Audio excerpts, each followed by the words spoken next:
Nizam institute of medical sciences NIMS ఆసుపత్రిలో లభించే అన్ని రకాల వైద్య సేవలు శస్త్రచికిత్సలను ఆరోగ్యశ్రీ పరిధిలోకి తీసుకొస్తూ తెలంగాణ ప్రభుత్వం కీలక నిర్ణయం తీసుకుంది.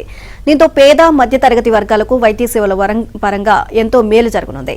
ఇక ఆరోగ్యశ్రీ కార్డు ఉంటే చాలు 10 లక్షల రూపాయల వరకు అన్ని రకాల వైద్య సేవలను నిమ్స్ లో ఉచితంగా పొందే వెసులుబాటు కలగనుంది.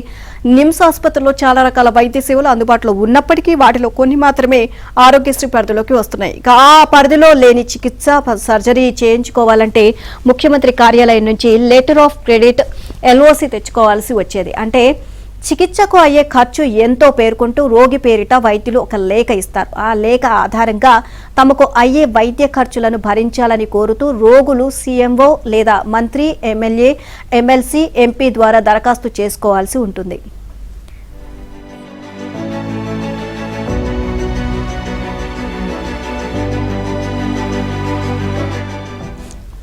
రోగికి తెల్ల రేషన్ కార్డు ఉంటే దాని ప్రకారం లేదా వారి వార్షిక ఆదాయాన్ని పరిగణలోకి తీసుకుని వైద్యులిచ్చిన శస్త్రచికిత్స వ్యయ అంచనాను బేరేజు వేసి మొత్తం ఖర్చును లేదా కొంచెం తక్కువగా అయ్యే మొత్తాన్ని ప్రభుత్వమే భరిస్తుందని, సదరు రోగికి తక్షణమే వైద్య చికిత్సను అందించాలని ఆదేశిస్తూ ఇచ్చే లేఖనే ఎల్ఓసీగా వ్యవహరిస్తారు.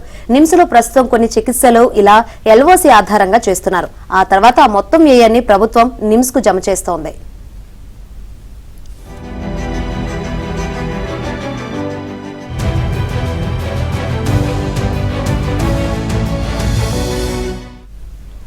ఎల్ఓసీ తెచ్చుకునే విషయంలో రోగులు అనేక రకాల ఇబ్బందులు ఎదుర్కొంటున్నారు. కొన్నిసార్లు వెంటనే వస్తే మరికొన్నిసార్లు సరైన పత్రాలు లేని కారణంగా బాగా ఆలస్యమవుతోంది.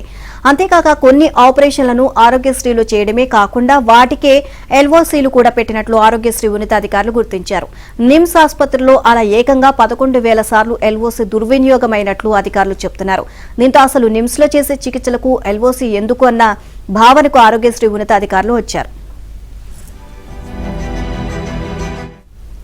ఇటీవల వైద్య మంత్రి దామోదర రాజనరసింహ ఆరోగ్యశ్రీపై సమీక్ష నిర్వహించినప్పుడు ఆయన దృష్టికి ఈ విషయం తీసుకొచ్చి నిమ్స్ లో చేసే అన్ని సర్జరీలు, వైద్య సేవలను ఆరోగ్యశ్రీ పరిధిలోకి తీసుకొస్తూ నిర్ణయం తీసుకున్నారు. దీనికి సంబంధించి అధికారికంగా ఇంకా జీవో విడుదల కావాల్సి ఉంది.